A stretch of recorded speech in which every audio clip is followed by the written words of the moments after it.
Muito boa tarde, o programa Mara Descomplica está começando e eu, Mara Bernardes, quero agradecer a sua audiência, é um prazer ter você aqui com a gente. Dizer que se você quiser fazer algum comentário ou alguma pergunta para o nosso entrevistado, só enviar um recado pelo site da rádio ou pelo WhatsApp 31 98308 5976. E agora, 12 horas e 1 minuto, eu quero apresentar o nosso entrevistado, o doutor Edson Grandisoli, espero que eu tenha falado certo, depois ele me corrige se for o caso, embaixador e coordenador pedagógico do Movimento Circular, mestre em Ecologia, doutor em Educação e Sustentabilidade pela USP, pós-doutor pelo programa Cidades Globais pela USP e especialista em Economia Circular. Muito obrigada, doutor Edson. Olá, Mara, eu que agradeço, você falou meu nome certinho, assim, viu? Obrigado.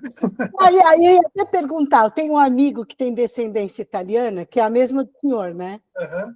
E ele fala assim, Mara, para falar meu nome certo, tem que falar assim, Grandisoli, fazer assim com a mãozinha para sair certo. É isso mesmo, mas você falou direitinho mesmo, parece com Z, mas é com S, mas está certinho.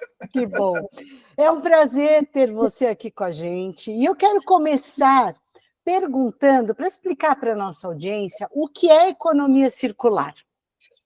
Olha, Mara, para a gente entender um pouco do que é economia circular, a gente precisa entender que a gente está vivendo há séculos dentro de outro paradigma que os especialistas chamam de economia linear, que é justamente o modo de operação da economia do qual nós extraímos uma grande quantidade de recursos do planeta para construir, para fabricar bens de consumo. Esses bens de consumo vão para as lojas, vão para os supermercados, vão para os shoppings, e lá nós compramos esses itens, e muitas vezes esses itens ficam nas nossas mãos apenas alguns segundos, como, por exemplo, o exemplo de um copo plástico, né, que a gente vai e pega, toma um golinho de água e já joga fora, né, quer dizer, toda uma cadeia que em segundos de consumo acaba se desfazendo, né, evapora no ar, e com isso, nos últimos séculos, a gente tem gerado também uma enorme quantidade de resíduos, né.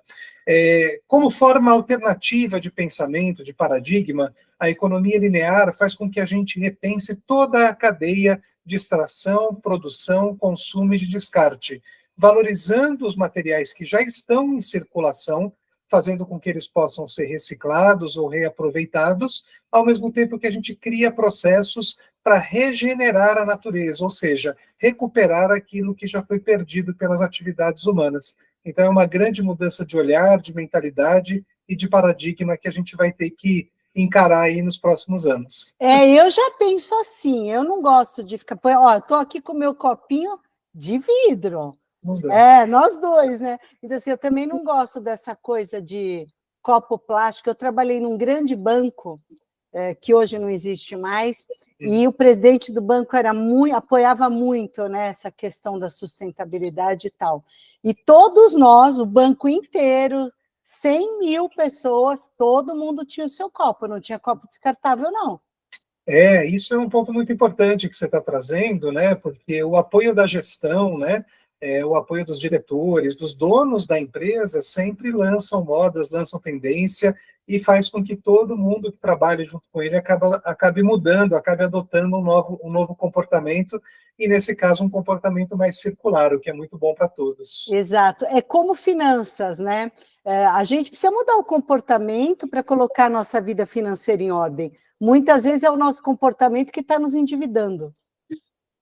Exatamente, né? Tudo é uma questão não só de informação, mas que você ache caminhos dentro das suas possibilidades, daquele momento, para você realmente promover algum tipo de mudança, de novo, né? Que seja benéfica para você, mas que seja benéfica também para os outros e para o ambiente. Exato. E antes de continuar, eu quero agradecer a nossa audiência, você de Nova Jersey, Estados Unidos, São Paulo, Suíça, Porto Alegre, Coreia, muito obrigada, acho que é a primeira vez que você está aqui com a gente, Estados Unidos, Oregon, Reino Unido, Escócia, Taiwan, Osasco, Cotia, BH, Nova Lima, Itabiritu, Itaguará, Divinópolis, os mineiros todos aqui com a gente.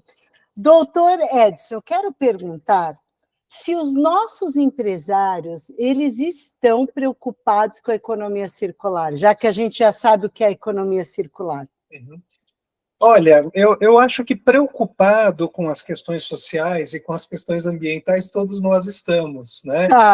O que é fundamental, como a gente acabou de falar, inclusive, né, é que os empresários, eles procurem caminhos, procurem alternativas para trazer a circularidade mais para perto ou para dentro dos seus negócios, né? Então, acho que existe muita informação disponível, inclusive muita informação disponível na plataforma do Movimento Circular, que eu estou aqui representando, né? E que eles busquem caminhos para eles e que esses caminhos que eles encontrem de circularidade nos seus negócios gerem também inspiração para outros empresários seguirem o mesmo caminho, né? Tudo uma questão de conexão, uma onda de boas práticas que pode ser dividida entre vários processos, entre várias empresas. Essa plataforma que o senhor citou, o senhor quer já falar qual é? Posso falar. Falar. O movimento circular, ele nasceu ali em 2019, logo no comecinho da pandemia, e o movimento circular tem como objetivo, tem como visão, justamente ser um ecossistema colaborativo, onde pessoas, ONGs, empresas, governos possam se encontrar, trocar ideias, se inspirar mutuamente para construir um mundo com cada vez menos lixo. E dentro da plataforma do Movimento Circular, que é bem fácil de lembrar, é movimentocircular.io o endereço, você vai encontrar notícias que a gente produz e também seleciona todos os dias, materiais educativos, infográficos e tudo aquilo que a pessoa que está querendo se informar um pouco melhor, conhecer um pouco melhor os preceitos da economia circular, pode encontrar. Inclusive, temos até um curso gratuito de 8 horas sobre economia circular na Circular Academy. Que legal. É um site que a gente entra? Isso, é um site, movimentocircular.io, é uma plataforma, é a plataforma do Movimento Circular com todos esses materiais disponíveis gratuitamente para todo mundo. Então, você que é empresário, que também não vai lá, conhece a plataforma, porque tem muita informação. É o que eu sempre digo aqui. Hoje não aprende quem não quer, né? Porque está cheio de informação, não é, doutor Edson? Com certeza. E tem muita informação boa, muita informação ruim, mas tem muita informação boa sendo disponibilizada, e é isso que é importante, não ficar só no plano da informação, né? É que efetivamente essa informação possa virar algum tipo de ação no dia a dia das pessoas. Então, fazer essa ponte com o seu contexto é sempre fundamental. Exatamente. Pessoal, a gente vai para um breve intervalo. Se você tiver dúvida, quiser fazer algum comentário, alguma pergunta, manda para a gente, tá? A gente vai para um breve intervalo e voltamos já já. @Mara Descomplica. Voltamos, e como esse programa é de finanças pessoais e empreendedorismo, eu já vou perguntar se a gente consegue praticar a economia circular e ter resultados financeiros. Mara, com certeza, né? Apesar de muitas pessoas ainda pensarem que trabalhar com sustentabilidade, adotar hábitos mais sustentáveis, seja em casa ou no seu negócio, isso ainda é um fator de custo, né? A gente tem visto cada vez mais que talvez no início realmente exija um investimento maior, mas que o payback dessas ações é sempre muito curto, né? Então, quem opta por sua energia solar no telhado, as suas placas fotovoltaicas, por um sistema um pouco mais eficiente para gerir a água de casa, gerir a energia, né? Para quem tem um pequeno negócio também, pensar numa gestão mais inteligente relacionada a resíduos, tudo isso, obviamente, né, como qualquer inovação, como qualquer melhoria, tem aí um investimento inicial que pode ser significativo, mas a gente tem visto realmente que esse investimento ele se paga muito rapidamente, né? E não só do ponto de vista financeiro, mas também do ponto de vista pensando na sociedade e no planeta como um todo. Então é bom para todo mundo, é bom para o bolso e é bom para todo mundo. Concordo. E às vezes a gente fica pensando que a gente precisa fazer aquela ação faraônica. às vezes naquele picadinho do dia a dia, a gente ajuda muito, se todo mundo fizer, né? Exatamente, essa é uma questão muito importante, central, eu diria, para a economia circular, né?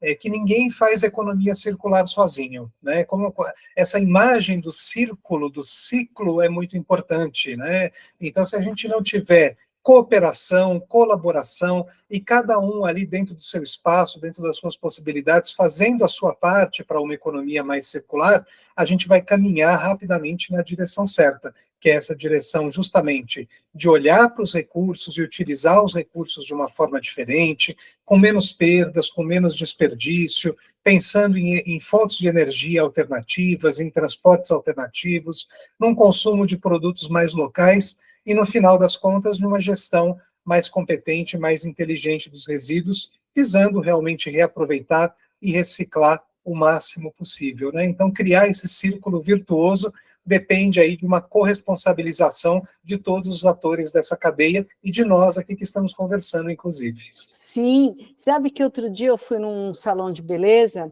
e a menina foi apoiar a minha mão numa daquelas toalhinhas descartáveis. Uhum. E eu falei assim para ela, mas por que vocês estão usando isso daí? Não, porque isso aqui usa e joga fora. Eu falei, é claro, usa e joga fora. Essa é a Aí, ideia. claro que eu entendo que ter uma toalha de tecido também vai gastar sabão, vai gastar água, mas gera muito menos lixo. Eu falei, onde você joga esse lixo todo que você junta aqui? Ah, joga no lixo normal. Falo, gente, zero, né? Zero. Esse empresário precisa entrar aí na sua plataforma. Com certeza. Existem sempre muitas possibilidades de mudança, né? A gente viu muito durante, já faz um tempo, né? Até que nem tanto tempo assim, 2014, 2015, 2016, que a gente passou. Eu sou paulistano, mas moro no interior de São Paulo, agora em Sorocaba, mas a gente viu aí a questão da crise hídrica naqueles anos, né? E crise hídrica que a gente vai, infelizmente, viver com cada vez mais frequência e mais intensidade, também por conta das mudanças do clima, né? A gente viu muitos restaurantes justamente virando, né, do copo de vidro para o copo plástico, justamente por não ter muita água para lavar os seus utensílios, né? Mas essa visão é uma visão muito de ponta de cadeia, né? Muito do consumidor final. Para fabricar um copo de plástico, certamente se gasta muito mais água ao longo de toda a cadeia de extração, de produção, de transporte, do que a gente manter um copo de vidro por mais tempo em circulação, em uso. Então é importante, a economia circular traz muito essa visão muito mais de um processo colaborativo, de um processo mais sistêmico, mais complexo, para a gente entender direitinho em que ponto que a gente pode atuar. E mesmo para o empresário, nesse exemplo que o senhor citou, com certeza é mais barato ele ter o copo de vidro do que ficar comprando todo dia copinho de plástico. E além do que é mais confortável usar o de vidro. Exatamente, exatamente. E muito mais simpático também, né? Eu também acho. Num bar, ter um copo de vidro é uma impressão muito diferente do que você usar um copo descartável, um copo plástico de uso único, né? Lembrando que tem casos e casos, né, Mara? Quando a gente olha para a questão, por exemplo, da saúde, os plásticos de uso único são fundamentais, né? Para fazer um exame de sangue, Sim, aplicar uma injeção, fazer uma cultura de bactérias, né? Qualquer tipo de exame, a gente não pode esquecer que os plásticos eles são um material ainda muito versátil e muito importante em vários setores da economia. Mas em muitos lugares realmente dá para a gente pensar em substituições. exato. Olha, a Lohane de São Paulo. Lohane, muito obrigada por estar conosco. Ela coloca, sem dúvidas, sem dúvidas e muito conectada no assunto. Precisamos falar mais sobre o tema. Vamos convidar o doutor Edson para vir outras vezes aqui. Bem, um prazer. Obrigada. E, às vezes, por exemplo, eu tenho uma mania de guardar pote de vidro. Uhum. Recebo o palmito, uso o palmito, guardo o vidro. Minha despensa está lotada, mas eu tenho tanta dó de jogar aquilo fora. É um material muito nobre, né? E que também usou muito recurso da natureza para ser fabricado e chegar até a gente, né? Então, quanto mais tempo a gente continuar, a gente conseguir mantendo esses materiais próximos da gente ou em circulação, né? O vidro O vidro e a latinha de alumínio também, por exemplo, são dois casos muito icônicos de sucesso na reciclagem, né? O vidro ele pode ser reciclado e pode ser reutilizado várias vezes como matéria-prima, da mesma forma que a latinha de alumínio também. Nós somos o país que mais, um dos países que mais recicla a latinha de alumínio, né? E isso certamente economiza muita bauxita, né? Que é a matéria-prima, né? O minério original do alumínio, economiza muita energia, muita água, muita emissão de poluentes. Então, a economia circular vem muito ao encontro dessa mudança e, mais importante, criação de mecanismos para que tudo isso aconteça, porque muitas vezes não acontece porque não há um investimento, tanto dos empresários quanto do governo, quanto uma própria mudança de mentalidade da própria sociedade.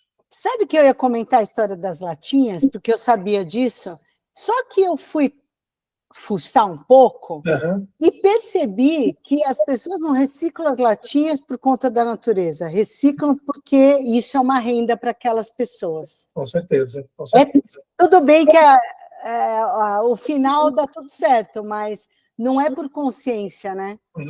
É muito importante a gente sempre, quando a gente fala de economia circular, quando a gente fala de mudança do clima, a gente sempre parte de um enfoque muito ambiental, e é natural. Nós fomos formados para encarar esses desafios, encarar essas temáticas como uma temática ambiental, como uma temática ecológica.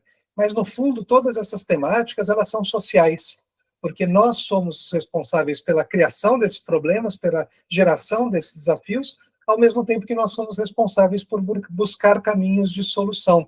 Então, as latinhas, nós em casa, muita gente descarta corretamente porque sabe que essas latinhas depois vão ter um destino mais nobre, né? O alumínio que está ali vai ter um destino mais nobre. Mas existe ainda toda uma cadeia informal de pessoas que vive dessa renda que precisam ser olhadas com cuidado, né? Então é fundamental a gente valorizar o catador, mas mais do que valorizar o catador, é fazer com que esse catador ele seja respeitado e que seja incluído formalmente no mercado de trabalho. E para isso as cooperativas têm exercido, têm criado oportunidades e exercido um papel fundamental para trazer essas pessoas para dentro do mercado e ter uma renda realmente formal, vamos dizer assim, né, com carteira assinada. Exato. Bom, nós vamos para um breve intervalo, mas antes eu quero agradecer você de Campo Grande, que está com a gente, da Bélgica, Bruxelas, Bélgica, Balneário Camboriú, Jundiaí, Igarapé, Minas Gerais. Muito obrigada pela audiência. Fica com a gente vai para um breve intervalo e voltamos já já. @Mara Descomplica. Voltamos, e eu já quero voltar com a Poliana de Divinópolis. Ela coloca assim: sou educadora e vejo nas escolas que muitos dos meus colegas poderiam fazer a diferença dentro do ambiente escolar, mas ainda há resistência, ela põe entre aspas. E vamos falar a verdade, falta de vontade de fazer o certo. Dizem que dá trabalho. Doutor Edson. E dá mesmo, viu, Poliana? fazer ações, né, criar novas culturas, novas formas de olhar o mundo, é um dos papéis da educação, né? Então, a educação ela pode nos apontar caminhos, nos mostrar caminhos, mas ela não é impositória nas suas ações, né? Então, a educação, quando ela aponta caminhos, quando ela aponta a possibilidade, aponta as novas visões de mundo, ela está cumprindo um dos papéis dela, que é justamente gerar autonomia de escolha para as pessoas, né?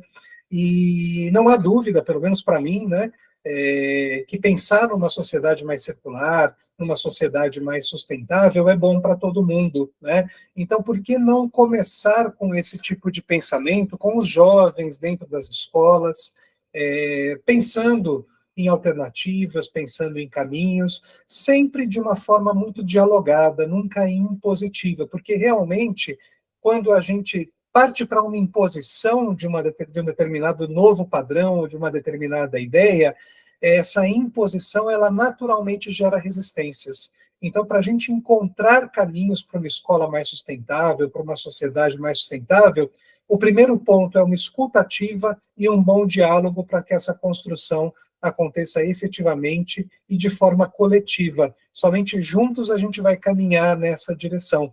Então, a escola ainda é, como em qualquer outro lugar, como em qualquer outra instituição, é um local de muitas resistências, mas um local privilegiado para a gente buscar novos caminhos. Obrigada. Obrigada, Poliana, por estar aqui com a gente, viu? Vamos lá, queria perguntar como a tecnologia e a inovação podem impulsionar uma transição de uma empresa para a economia circular. Olha, de muitas formas. Inclusive, um dos primeiros movimentos que acontece, né, quando a gente começa a ver essas mudanças de paradigma, essas mudanças de olhares, seja ela voluntária ou seja ela por necessidade, como é o caso que a gente está agora, a gente sempre começa por um caminho de apoio em diferentes tecnologias, né? Então, a placa de energia fotovoltaica, o carro elétrico, que mais? Sistemas mais efetivos de economia de água. Então, existem já muitas tecnologias disponíveis, isso não quer dizer que elas sejam acessíveis para todo mundo, esse é um outro ponto muito importante, né? Essas tecnologias, elas fazem com que a gente resolva parte do problema, né? Então, as tecnologias, vamos dizer assim, que elas atrasam um pouco o aceleramento de diferentes desafios, o aceleramento de diferentes problemas. Mas a tecnologia, ela não dá conta sozinha de todos os desafios. A tecnologia, associada, como a Poliana falou, né, associada à educação, associada a mudanças de atitudes, de valores e de comportamentos, elas efetivamente colaboram para a criação de novas culturas. E quando a gente fala em cultura, a gente está falando de uma coisa mais perene, de uma coisa mais duradoura, tanto para as atuais gerações quanto para as próximas. Então, a tecnologia, sim, é importante, mas ela sozinha, ela não dá conta do recado. Entendo. E assim, alô, ouviram? Eu penso assim, eu sei que já existe alguns subsídios, por exemplo, a placa solar, mas a coisa teria que ser mais, né? Como é que eu posso dizer? Mais descarada essas propagandas de. Eu sei que outro dia eu fiz um stories falando sobre economia de luz, de energia. E aí um amigo meu do banco falou assim, Mara, olha, tem um empréstimo assim, assim, assado. Então, mas eu não sabia, então deveria ser mais divulgado e o governo ter mais, subsidiar mais isso, não é, doutor? Com certeza, né? Eu acho que um dos grandes problemas hoje que a gente tem, um dos grandes entraves para muitas dessas tecnologias é o custo, efetivamente, né? Sim. Porque não é só simplesmente você comprar uma placa solar e colocar no seu telhado, né? Você precisa de técnicos especializados para fazer essa ligação, para você também, como consumidor, ter mais soluções do que problemas daquilo que você está consumindo. Exato. Essa é uma realidade de muitos produtos e muitos serviços que a gente tem por aí, né? Então, existe todo um cuidado nessa direção. E, infelizmente, Mara, no Brasil, apesar de haver esse empréstimo, os empréstimos ainda são feitos a juros elevadíssimos. Eu ia falar isso agora, mesmo. Fora da realidade da maioria das pessoas, né? Sim. E nós temos visto um movimento nos últimos anos contrário, né, de taxar mais ainda essas novas tecnologias sustentáveis, fazendo com que menos pessoas ainda possam ter acesso a elas, né? O que é exatamente o contrário do que eu estou falando. Exatamente. Então, a gente precisa efetivamente de políticas públicas, de incentivos fiscais que possam ampliar a possibilidade de mais pessoas adotarem essas alternativas, que eu espero que daqui a algumas décadas a gente não chame mais de alternativas, mas que já sejam regras. Exato. E aquilo, né, como a Poliana falou, o senhor também, começar lá de cedo, né? Começar com a criança, para ela pensar diferente do que eu, que já tenho quase 60 anos. Com certeza, né? A escola tem esse papel de plantar essa semente desde crianças na educação infantil, né, ao longo de toda a educação básica, e lembrando também, a gente fala muito da escola, da educação básica, mas lembrando que o ensino superior também tem um papel fundamental nessas mudanças, né? Engenheiros, arquitetos, biólogos, ecólogos, todo mundo que está aí agora cursando, teve a oportunidade, né, de cursar uma universidade, também fazer cobrar das suas universidades que tenham coerência com como é que eu vou dizer, com esses novos caminhos que deveriam não ser tão novos ainda, né, de adoção de novas práticas, de novas ideias, né? De novo, né, Mara, pensando em economia circular, na circularidade, todas as instituições elas têm um papel a cumprir, têm uma responsabilidade a cumprir para que isso se torne cada vez mais uma realidade. E nós como cidadãos também, né? As empresas e nós, né? Com certeza. A hora que a gente ensina o nosso sobrinho, nosso afilhado, nosso filho, a gente vai fazer um mundo diferente daqui 10, 20 anos, né? Com certeza. E em casa, né, além dessa coerência, né, de aquelas coisas que todo mundo aprendeu na escola. Fecha a torneira para escovar o dente, toma um banho mais curto, apague a luz dos locais onde não tem ninguém, né? Uhum. Coisas que todo mundo sabe, mas pouca gente faz. O senhor sabe que a minha mãe e meu pai eram portugueses, né? E eles têm um estilo diferente, né? Minha mãe, eu lembro até hoje, ela achava um absurdo a gente lavar a louça na água corrente.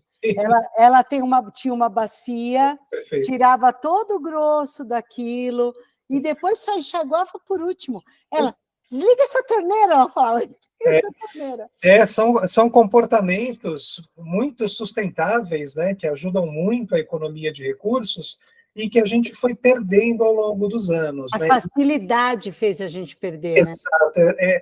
Você usa a palavra facilidade, eu uso a palavra para muitas pessoas abundância. Tá. Tudo que é abundante e barato, né, e isso pode soar mal para algumas pessoas, porque a água no Brasil, na maior parte dos lugares, ainda é um bem muito barato frente à importância que ela tem, toda a importância que ela tem, né? Então, toda vez que a gente tem abundância a um preço um pouco mais acessível, a gente perde um pouco essa questão do cuidado com a economia e nesse pensamento coletivo de que aquela água não é minha porque eu estou pagando.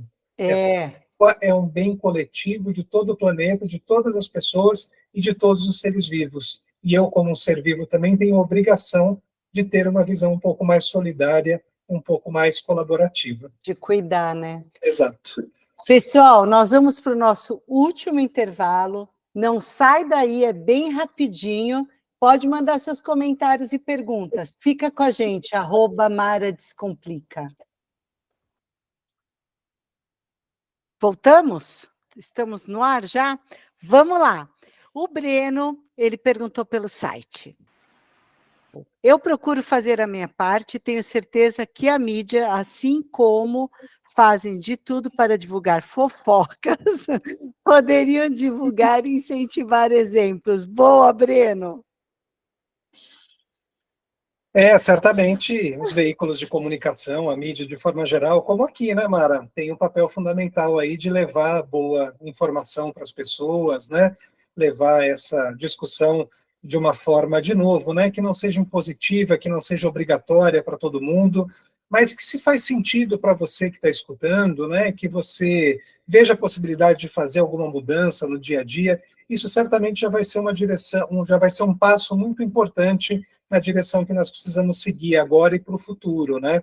E essa questão de fazer a minha parte, né? Vamos lembrar que não basta só fazer a sua parte, né? Você precisa inspirar outras pessoas a seguirem os seus passos. Então, a gente estava falando de escola, né? Nada melhor do que você ter numa escola professores que dão exemplo para os seus estudantes e você, como cidadão, como um vizinho, né? Como um colega, um camarada, possa mostrar para as pessoas outros caminhos, que você seja inspiração também, porque é só através da multiplicação dessas boas práticas que a gente vai chegar em algum lugar. Exatamente. Eu queria perguntar, quais os desafios éticos e sociais associados à economia circular, pensando numa distribuição de renda mais justa e que as comunidades marginalizadas sintam parte, né, da sociedade? Eu acho que primeiro eu gosto dessa palavra ética, né? Porque eu vejo muitos padrões éticos associados à economia circular, né? E eu gosto dessa visão de ética, de que ética é você fazer aquilo que é certo e aquilo que é bom para todo mundo, mesmo aquilo não sendo obrigatório, né? Então isso para mim é uma ética que vale muito para as questões de sustentabilidade, para as questões de economia e, obviamente, para as questões de economia circular. Então, a economia circular, ao olhar principalmente para a ponta final da cadeia da gestão de resíduos, ela tem um enorme potencial, múltiplos caminhos para trazer, como a gente falou no começo, né, Mara, para trazer pessoas que estão fora do mercado de trabalho, que precisam ter uma renda, que precisam trabalhar, que podem se associar a uma cooperativa e colaborar numa gestão mais racional, mais inteligente dos nossos resíduos, seja no caminho da reciclagem, seja no caminho do reaproveitamento.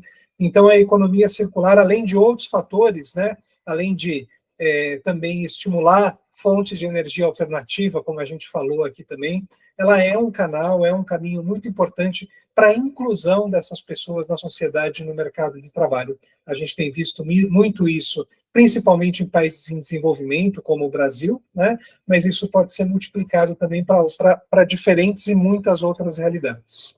Boa. E eu queria, agora que a gente está terminando, perguntar sobre exemplos de outros países, como é isso em outros lugares, como isso acontece no mundo? Olha, é sempre muito difícil comparar o Brasil com outros países, né? O Brasil são muitos Brasis, com muitas culturas, com muitos olhares, e tão importante quanto isso, com muitas culturas diferentes relacionadas à economia e à economia circular, né? Então, a gente tem ainda uma baixíssima porcentagem de reciclagem no Brasil, porque o Brasil, como um todo, a maior parte dos municípios carecem de uma estrutura de coleta seletiva, de reciclagem, de educação. Não adianta você, na sua casa, fazer o seu dever de casa, né, como o Breno falou ali, né, fazer a sua parte de selecionar os resíduos secos, os resíduos únicos e colocar na porta da sua casa, se a prefeitura da sua cidade não tem um sistema de coleta seletiva, ou não existe uma cooperativa, ou não existe uma unidade de reciclagem. Então, a gente precisa, sim, do ponto de vista cidadão, e agora que a gente está às portas das eleições municipais, olhar para o que efetivamente os nossos políticos estão propondo nessa direção, se você acha que isso é realmente importante, né? Então, quando a gente olha para essa realidade em outros países, como Holanda, Alemanha, o Japão, nós já temos essa estrutura garantida e bem estruturada há muito mais tempo, né? E essa estrutura colabora para que o cidadão crie novos padrões de comportamento dentro de casa, né? Porque se não criar, também leva multa, né? Leva multa, e os padrões também, né? Muitos países não têm um caminhão de lixo na porta da sua casa 3 vezes por semana, como muitos municípios do Brasil têm. É um luxo isso, né? Imagina, alguns países você tem o caminhão de coleta de resíduos passando um dia na porta da sua casa, um único dia, né? Imagina você que tem criança com fralda, o que Ficar é guardando uma semana aquilo. Como você tem que se virar, você tem que se adaptar, né? Então, países menores, com uma população que já tem uma cultura de mais tempo estabelecida, é claro que as coisas vão funcionar melhor.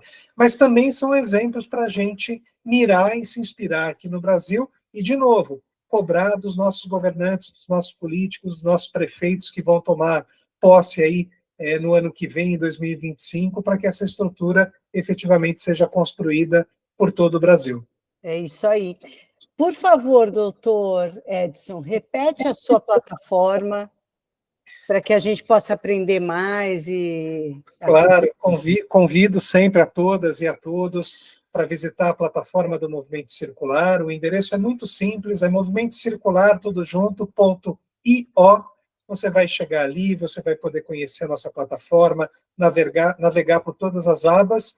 E se você tiver aí um tempinho, que eu tenho certeza que você pode arranjar, participe do nosso curso gratuito de Economia Circular dentro da plataforma também, estará disponível dentro da plataforma por meio da Circular Academy. É um curso muito legal, muito informativo e certamente vai te ajudar a dar passos bastante largos aí na direção de uma economia mais circular. 8 horas o curso, né? 8, desculpa, hein, falei errado, são 6 horas. Olha, para animar mais você ainda. Mais ainda, isso.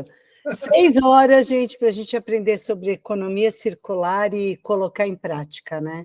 Isso mesmo. Doutor Edson, agradeço muito, foi super produtivo, eu adoro fazer esse programa porque eu aprendo muito, aprendi muito hoje com o senhor, muito obrigada. Eu que agradeço o convite, Mari, quero deixar uma saudação para todo mundo que teve a oportunidade de escutar a gente e mandar um grande abraço para o DJ de vocês aí, que eu gostei muito da trilha sonora aí do programa, muito bom. Que ótimo, obrigada, viu? Gente, obrigada. Semana que vem a gente está junto de novo, terça-feira, 12 horas, no programa Mara Descomplica. Tchau, gente, até semana que vem, @Mara Descomplica. Tchau, tchau.